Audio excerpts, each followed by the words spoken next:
I've now owned my FZ1 for 7 years. It has 150,000 kilometers on it, all while touring, commuting, and riding on the track. So after 10 plus bikes that I've owned previously, this is the only bike that has stayed with me.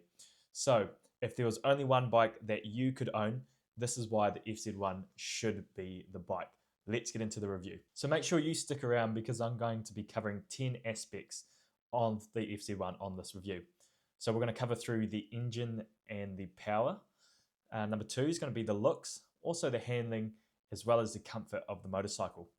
Also, what is this bike like on track? What's the fun factor like? And what are my personal dislikes of the FZ1?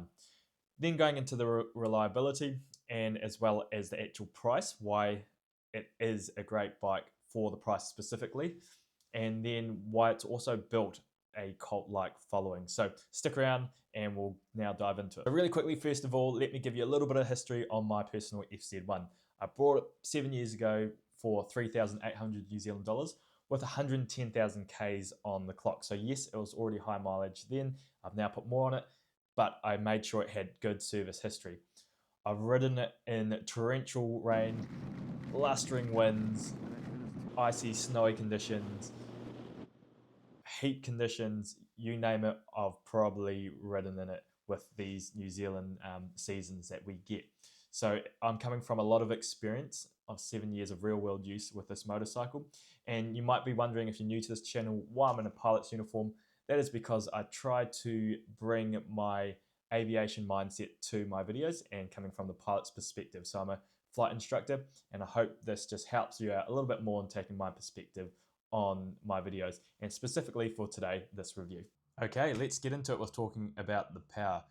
So the FZ1 has a 998cc engine, 150 horsepower at the crank. So it's derived from the 04 to 06 R1 engines, and it's tuned specifically more for mid-range, and I've heard that it has different cams, has different gearing, and the mapping is different, which is to be expected for a more street orientated bike compared to that era of R1. Now the FZ1 is naturally quite docile down low, however it wakes up hard from 7,000 RPM and onwards, so it really gives you a good kick once you're in the high rev ranges, and this can be quite typical of inline 4 engines as well. With it being quite docile down low, doesn't mean it doesn't have any power. It still has power. It's a 1000cc engine. However, it's nothing like comparable to the modern superbikes, which will just absolutely rip from down low, especially when you're talking about your V-twins and V4s and so forth. Now my specific FZ1, I have changed the front sprocket on. So I've changed it from the factory 17 tooth front sprocket to a 16 tooth one, and what this does is it makes it more usable down low. So you've got a little bit more power now down low, a little bit of a harder shove, especially in the first 3 gears.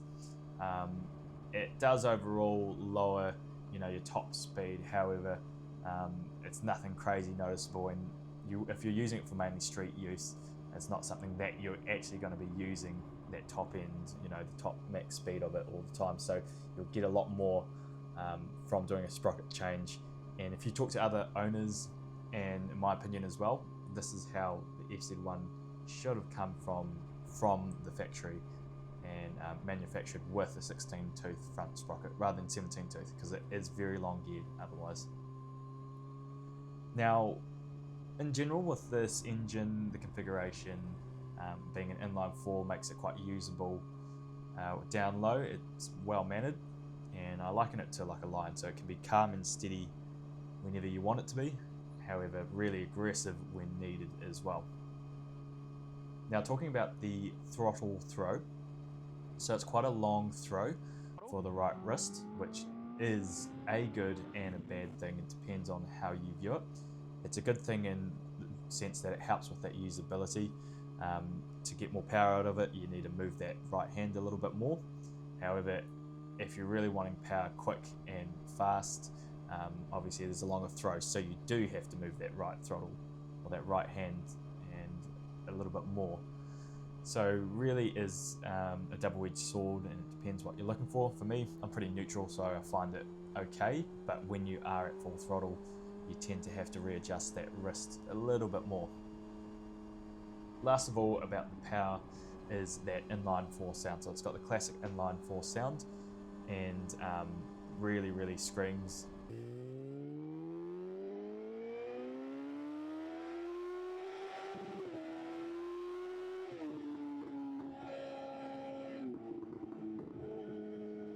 Listen to any other FZ1 out there, try to get a good exhaust note, and you'll see what I mean. Or if you own one yourself, you know exactly what I mean if you have an aftermarket exhaust on. Now, one interesting thing to note is that I feel that the exhaust note changes as you go up in the rev range. So anything below kind of 8,000 to 9,000 revs, it's got a particular tone. It's kind of like two-tone, and then it gets deeper and more aggressive as you really open it up and go into the higher rev range. It's quite unique and quite cool, in my personal opinion, and it just adds to that rider experience. How about the looks of the FZ1?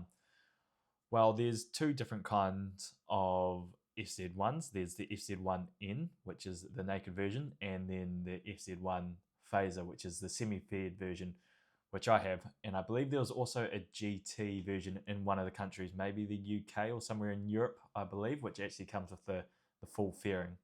Now, looks is always subjective. I wasn't too keen on this bike originally with the looks, but it did quickly grow on me. And now when I look at it, I absolutely love it. I think it's a cool, muscular looking bike. It's quite reminiscent of the 1998 to 2003 R1 front end. And I think it's probably due to, you know, the shape and the similarities in the headlight and the front fairing. It has the big bike look, so it's quite muscular. It really has a good stance to it. So if you like that style of bike, you're going to really love the FZ1. And it's really the ultimate sleeper bike as well, because even though it looks muscular, it looks cool. It's nothing too fancy and it's not too showy, but it's quite a handsome looking bike. So it's quite unexpected that this bike will have the power that it does. It looks like you could say, for lack of a better term, just like a standard kind of sport tourer, although a good looking muscular sport tourer. So you can catch people off guard with it, with the amount of power that it does have. Now, the majority of people like the looks, including myself. However, it is starting to show its age a little bit, but I'm not meaning that in a bad way. You know, it's showing its age from the year that it's from, the era of motorcycling that it's from. But it's a good looking motorcycle, and it's classic for when it was manufactured. You know, and the first second gen FZ1 was from 2006, which is my motorcycle, the year of my motorbike. So it's quite a classic design now, you could say. Now, one thing I really personally like about the looks is that both headlights actually turn on for low beam. So you got some of these more modern bikes, most of them now have the LEDs, and both sides of the headlight, left and right, both turn on. But prior to that, when it was, you know, more the halogen bulbs in between the early period, but more later, you know, during the teens of the 2000s, so, you know, 2010 onwards, typically a motorbike, only one side would have a working low beam, and if you put the high beam on, then the right side will also work. So I quite like symmetry, and I like how both of the headlines actually turn on for low beam and also both work for high beam. So what is the handling actually like on the FZ1? Well, I've found it to be very stable in the corners, and it's not squirmy.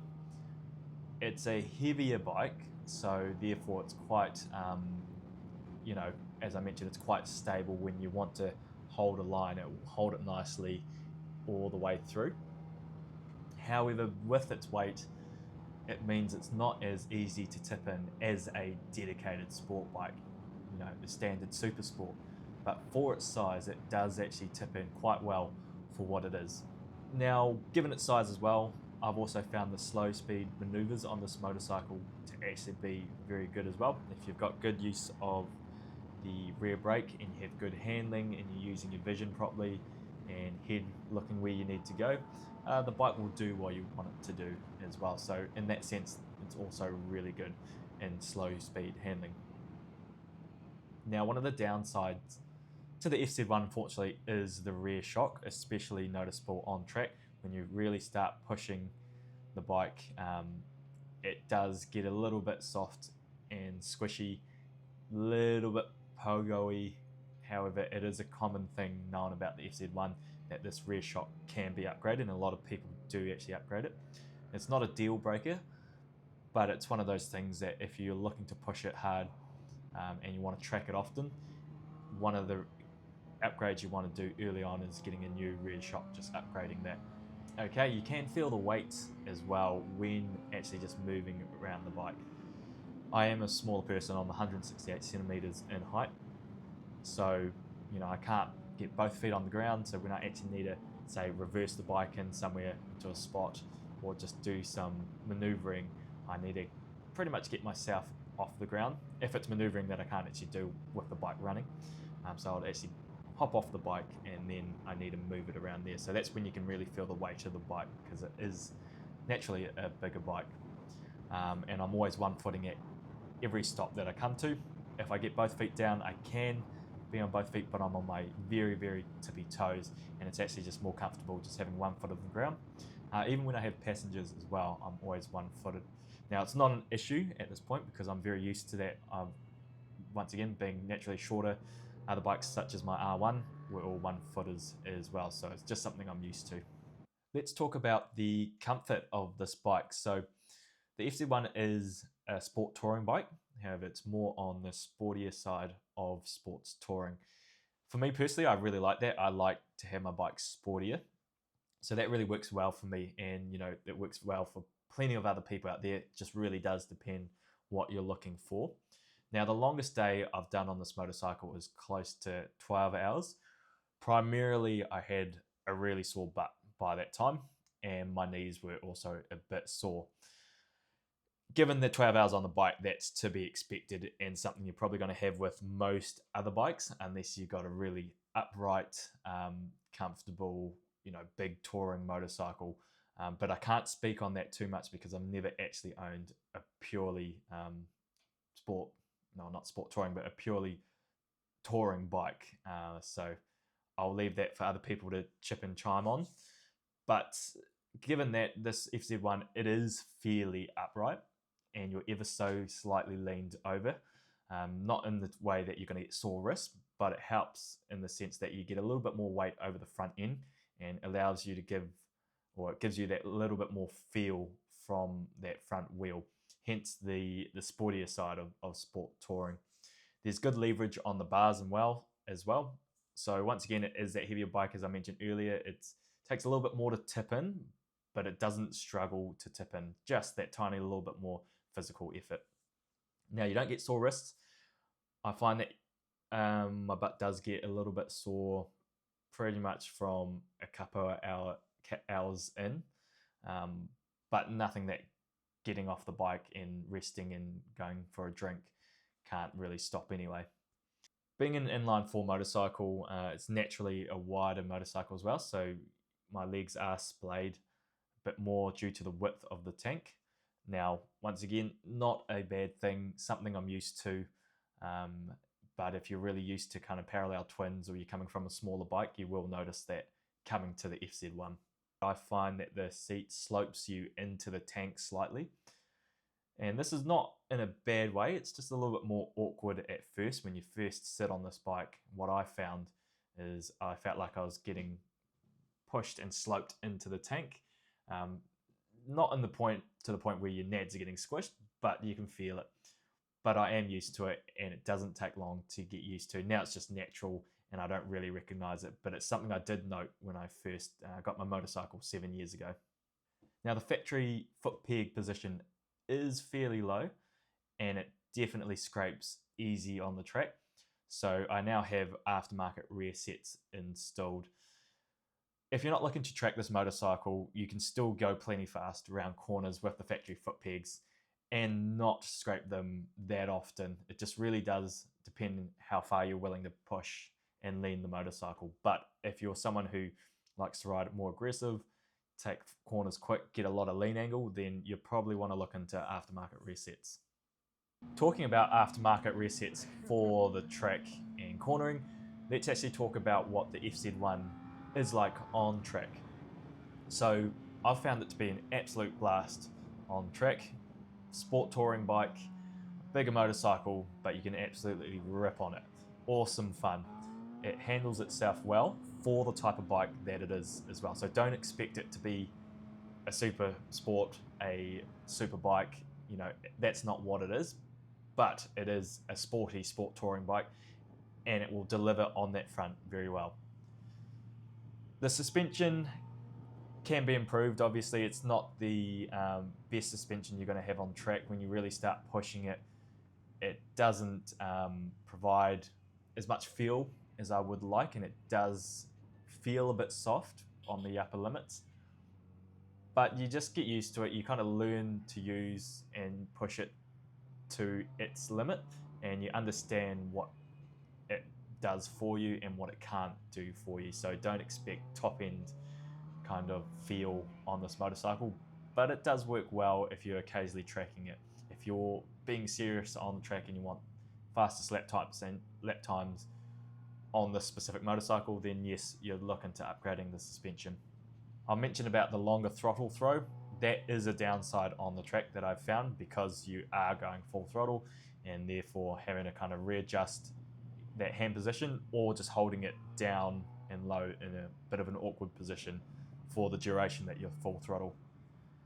Another thing I don't like about the FZ1 and what I found on track is, because I haven't actually tuned my ECU yet, and the 2006 FZ1s are notorious for this, is that it has a fuel cut. So it will cut off the injectors probably generally around 6,000 RPM, 6 to 7,000 RPM. So if I fully let off the gas and come back on it, it gives you a decent jerk, and it's really off-putting, especially in mid-corner as well, because it unsettles the bike, unsettles me as a rider, especially when you're hanging off. And it's something I try to avoid, being in a gear where it's going to put me in between that rev range, which may mean I'm not in the correct gear for that corner. So it's something I do want to address. Now, this motorcycle is very stable in the wet. Done a few track days now with it actually being quite wet, heavy rain, and it is stable. Being analog, you have to watch that right wrist though. You can't just slam in the power. So I'll typically be in a higher gear, managing that power down low and being smoother on the throttle. But I'll never push it super hard in wet conditions. I want to keep my bike in one piece, and I want to keep myself in one piece. But that's just my impression so far in the wet. So what is the fun factor like on this motorcycle? Well, it's thrilling, and you have a massive adrenaline rush past 7,000 RPM. Anything below that, it's still fun, but it's nothing mind-boggling. That front sprocket change, like I've mentioned earlier, will want to lift up the front wheel in the first 2 gears. So if you go hard on the throttle, that front end will lift up. Now, that can be a super fun thing. So if that's what you're looking for, then I'd recommend that sprocket change. Now, it is, once again, tamed down low, and it doesn't give you a massive shove when you rip it from low RPM. So it's got something that I call, I'm going to personally term it, the rip and slip feeling. It doesn't give you that. And what I mean by that is that kind of low end shunt forward, especially noticeable when you're trying to pass vehicles. You really do have to, with this sprocket change, it makes it more manageable. I can pass in 6th gear. If not, you're probably looking to shift down in order to do your passes. But once again, once you hit that high rev band, it really sings. Probably my most favorite thing about this motorcycle is that it rewards you because it's all analog. So if you ride well and you use your skill as a rider properly, it's going to reward you, because you know there's no traction control, there's no anti-wheelie, there's no slide control, there's no 6-axis IMU that all these new motorcycles have. So it's pure connection between you and the motorcycle, and you know that the motorcycle itself is not neutered in any way due to the modern electronics that you can get from modern sport bikes and all the emission stuff that go with it as well. So overall, it is a super fun bike, but you're not going to get V4 or twin or really torquey type characteristics down low, so you have to be prepared and anticipate that. But if you want the high-end rush, this is the kind of bike that you'll enjoy. Let's get into some of my personal dislikes about my FZ1. Number one, we don't all buy motorcycles for how much fuel it burns, but it is noticeable of how much this motorcycle does burn fuel. So the fuel consumption is really not ideal. I commute on it pretty much daily to work, and I might average, I ride pretty conservatively when commuting, and I probably use about 5 litres per 100 kilometres, give or take, on the roads, and if you're passing and not. So fuel consumption, generally 5 to 6 litres per 100 is what you can probably expect depending how you ride. A lot more if you ride hard as well. Now the fueling isn't the best with that fuel injector cutoff at 6,000 RPM, which I mentioned previously. That sudden jerk is off-putting, and so one of the biggest dislikes is that cutoff. A dislike as well, and it can be 2 or 4, whichever way you swing, but I would like a little bit more grunt down low, even with the front sprocket change. Now that could be me just owning this bike for 7 years, and I'm very used to how much power it will give me. If you're going from, let's say, like a 500cc right straight up to this bike, you're going to feel like it's got power for days. But now that I'm used to it, and I've owned a 2021 R1 in the past as well, I would like that little bit more power, even with the sprocket change that it's had. But given it's only 150 horsepower as well, which is still a lot, but it's still not that 200 which you get from Superbike. So you can't ask any more from it, which it can't actually provide. Next thing is the weight. Not a massive dislike, but you do, especially when you're off the bike and you're trying to move it around, you do notice that weight doesn't tip in as easy. But once again, it's not a super sport.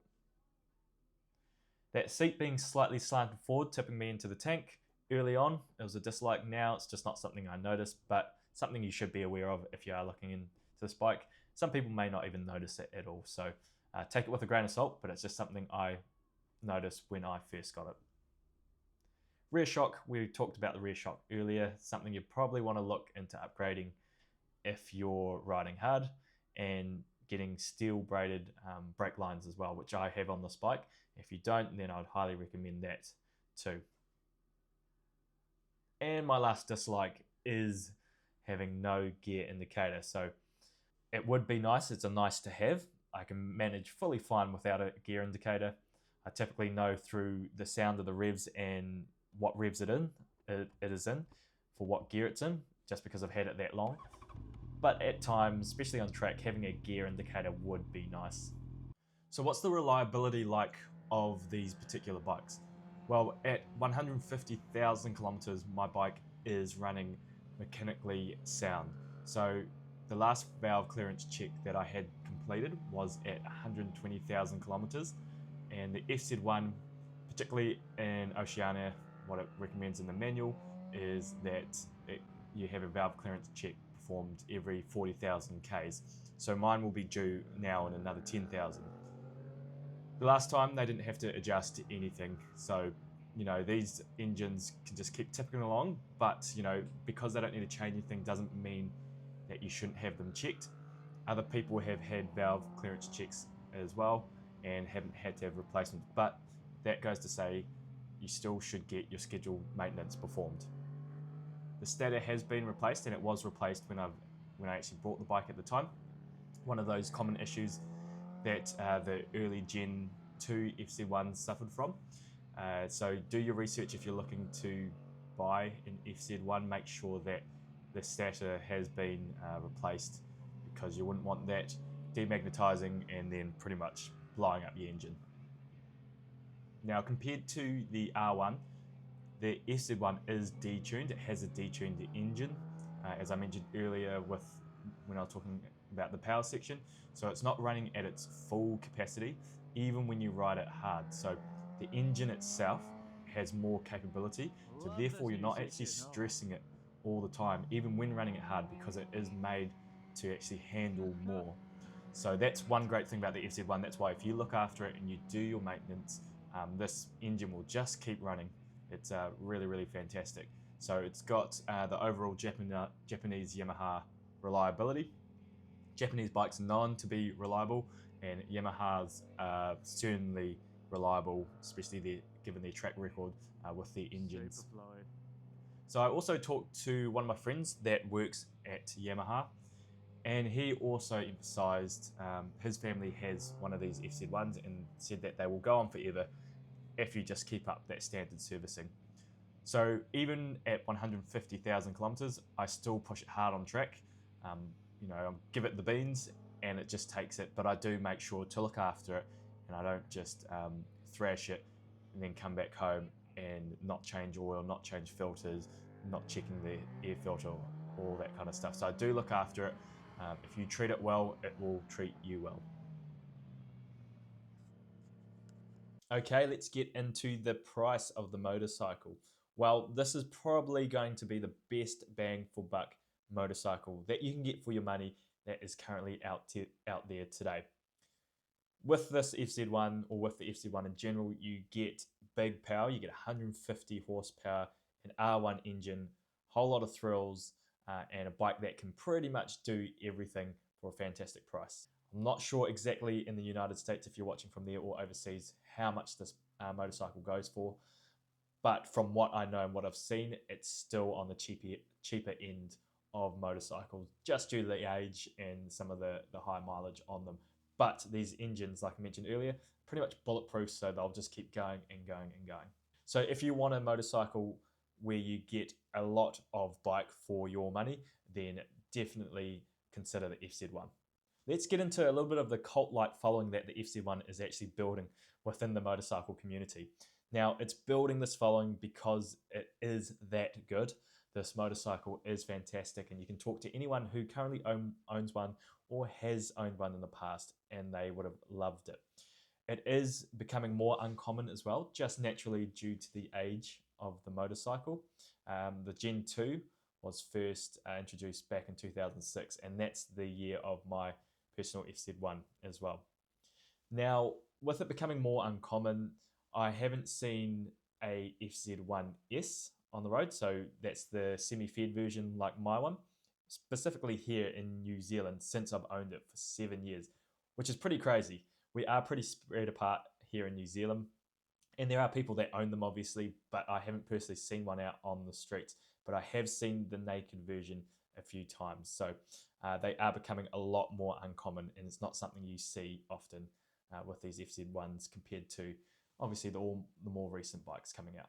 Now, another reason why it's such a popular bike is because it has that 04 to 06 R1 engine.